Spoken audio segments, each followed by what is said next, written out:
জিনিস কিনছি দাও রুষা কি হলো সুন্দর আমি যত কাটছি হ্যাঁ ম্যাঙ্গো তারপরে ক্যামেরার পিছনে শোভন দামি জিনিস কিনলেও জ্বালা প্রত্যেকটা নারীর বুকে ব্যথা লাগে যদি দামি জিনিসটা যদি একটু নষ্ট হয়ে যায় কত কিছু কিনছি তারপরেও লামিসা আর আমি মিলে কি করছি অনলাইনে এই রেক্সিনটা অর্ডার করছি আমাদের ডাইনিং টেবিলের জন্য কত যাই দিন কেন যে দাগ পরে যায় দেখছো কত টেবিল ম্যাটে পড়ুক সমস্যা নাই ময়লা যেটাই পড়ুক জল পড়ুক কিন্তু সমস্যাটা হলো টেবিলে পড়লে এখানে পড়লে কিন্তু দাগ লেগে গেলে কলিজে ব্যথা লাগে এনে দিছে হলো রুষা এখন লামিসা আর আমি বিছাবো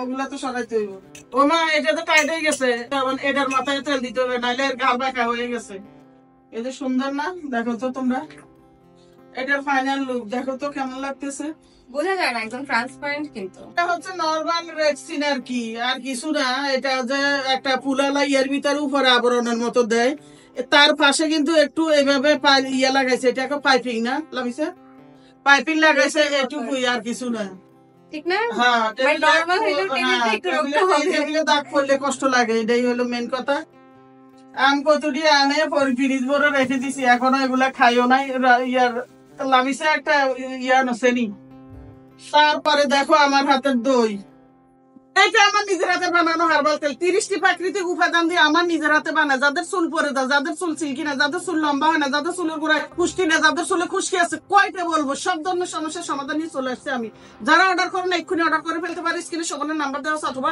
ইনবক্সে কতগুলা দই আছিল বনি খাই লাগছে এগুলো আমার হাতে বসাই অনেকে জিজ্ঞেস করছে আমার বোনেরা এবং মেয়েরা আন্টি আপু আপনি দই কিভাবে বসান তো তাদের জন্য বলতেছি যে দই এখান থেকে আমি দই বীজ রেখে দিছি আমি দেখাই সেটাও একবারে আজকে সুন্দর ভাবে বুঝিয়ে দিব যে কিভাবে বসাই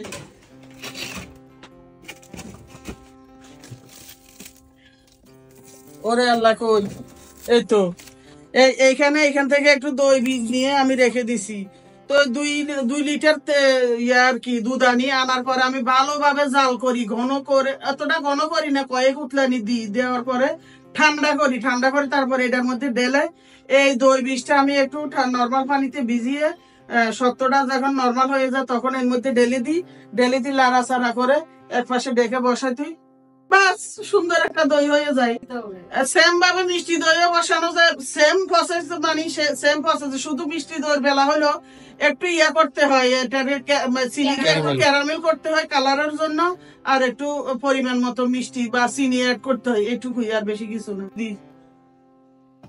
এখন আমগুলো ডালি লামিতে কাটবো আমি কিন্তু কাটতে পারবো না আমি আম কাটার ভয়ে কিন্তু আম খাই না ওই বাচ্চাদের মতো পিঠারের মতো সুসা খাই আমরা দুইজন এখান দিয়ে একটা ছিদ্র বানাই তারপরে এটারে টিপে ভর্তা বানাই কাটার ভয়তে এটা করি আজকে লামিসার হাতে কাটাবো এটা মনে হচ্ছে স্মৃতি করে হ্যাঁ এই যে এটারও স্মৃতি করে রয় নাই আবার ওটার আরেকটা কথা মনে আছে এটা হলো কি বলা দরকার নেই খুব মূল্যবান একটা জিনিস আছে লাখ টাকা দিলেও কিন্তু এখন এই সিজনে কিন্তু পাইবে না আমি নিজম দ্বীপ থেকে কত লিটার আনলাম না শোভন 17 লিটার গুড় আনছি আরো আছে আমার নর্মাল না ডিপ ফ্রিজে রেখে দিছি যেন একটু গন্ধ টন্ধ না হয় তো একটা বের করছি দেখো এত সুন্দর আর এত সুন্দর গ্রাম আর এই পিঠাটা এখন কিন্তু রুষার সৌজন্যে বানায় বাইরে থেকে তো সবকিছু অর্ডার করে খাওয়া সবসময় সম্ভব না তা আজকে এত গরম তারপরও লাবিসা বলতেছে না এত গরমে বানাইতে পারবো না তারপরও চিন্তা করছি না একটু ছোট মানুষ রুষাকে বানিয়ে দিই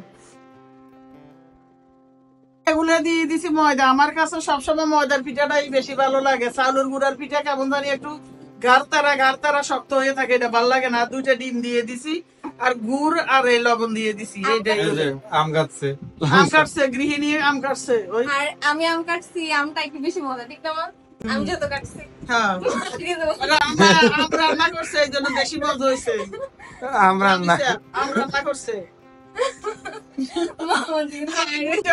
কি হলো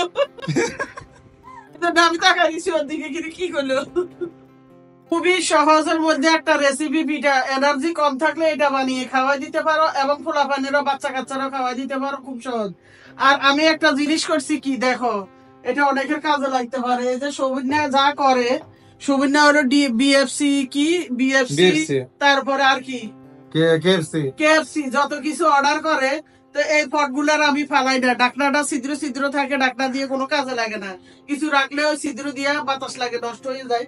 তা আমি যেটা করছি এখানে আমার যত এই যে কুরসুন, তারপরে এটা ছুরি চামচ, আগের গুলা ছোট ছোট ছিল, আগে যেগুলা কেনা ওগুলা ছোট ছোট ছিল, কি করছি আমি ওগুলা সব ফালাই দিছি বা ওই সাইডে নিয়ে রাখছি। এই যে দেখাই, এই সাইডে একটা এটা সাজেক, এটা আই লাভ সাজেক, এটা রাখছি এই জায়গায়। আর একটা কাছের দেখাও, শোভন দেখাও, এই কাছের এটাও রান্না মাটির, সরি, এটাও এখান থেকে এখানে ঢুকাইছি আজকে ধুয়ে। এখন এখানে দুইটা বসাইছি, কারণ অনেকগুলো এগুলা ধরার জন্য আমি এই কাজটা করছি। এটাও গরম হয়ে গেছে, এখন পিঠাগুলো আস্তে আস্তে দিয়ে দিবে। বিসমিল্লাহ। আমাদের ছোট ছোট কিউট কিউট পিঠা। রুষা কই? রুষা আসো খেতে। চলে আসছে রুষা, হ্যালো। রুষারে ডাক দিছি, রুষা চলে আসছে লক্ষ্মী মেয়ের মতন। ধরো না গরম গরম গরম গরম ওই হাত দিয়ে ধর না, এগুলো গরম না, ট্রে গরম না। ধরো ধরতে পারবে না। এই দে। ধরো এটা ধরো, ধরো, এখানে ধরো। এটা ধরো, এই যে আম ম্যাঙ্গো। এখন সবাই মিলে ড্রয়িং রুমে টিভি দেখতেছে আর খাইতেছে। রুষাও আছে, লামিসাও আছে, তারপরে ক্যামেরার পিছনে শোভন, ক্যামেরার সামনে আমি, আরেকজন আছে ওই যে চিরপরিচিত তোমাদের কি আঙ্কেল। কেমন হয়েছে পিঠা? মজা হয়েছে? রুষা পেতে আছে মজা হয়েছে বলে। শোভন কেমন হয়েছে? মজা। অনেক মজা, একবারে নরমাল পিঠা, খুবই মজা। তো আজকের মতো এখানে বিদায় নিয়ে নিবে। সবাই ভালো থাকবো, সবার জন্য অনেক অনেক দোয়া এবং ভালোবাসা। রুষা কও আল্লাহ হাফেজ। ও এখনই বাসা থেকে চলে যাচ্ছে। রুষা এখন চলে যাবে, কিন্তু রুষাকে অনেক মিস করবো আমরা, না? আমাদের মিস করবো না?